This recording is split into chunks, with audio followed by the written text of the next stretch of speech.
is expected to approve an investment of $370 million by Horse Powertrain, a joint venture between Renault and Geely.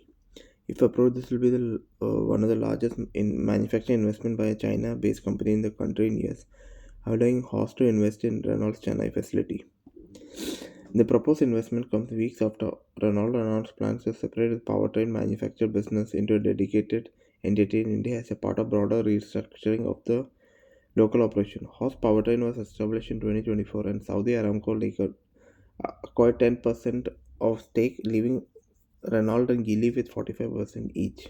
According to Bloomberg, the investment will be implemented in phases, bringing with Renault's Chennai plant. Horse plans to manufacture strong hybrid powertrains and engine locally for future Renault and Nissan models sold in India, increasing localization and reducing reliance on imported components. The Renault Duster Hybrid will use a 1.8-liter strong hybrid powertrain developed by Horse. The bigger concept SUV expected to follow Duster is likely to use a powertrain from the same joint venture. In a statement to Bloomberg, Horse Powertrain said, India's important market. We can confirm we have submitted an application to Indian authorities to have the right to invest in India and follow the official process. This investment also comes as hybrid vehicle gain traction in the country.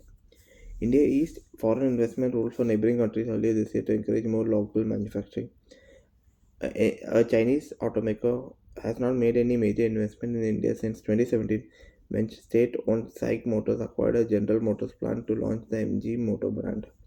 That venture has now been restructured, is now owned majorly by Indian shareholders led by JSW Group.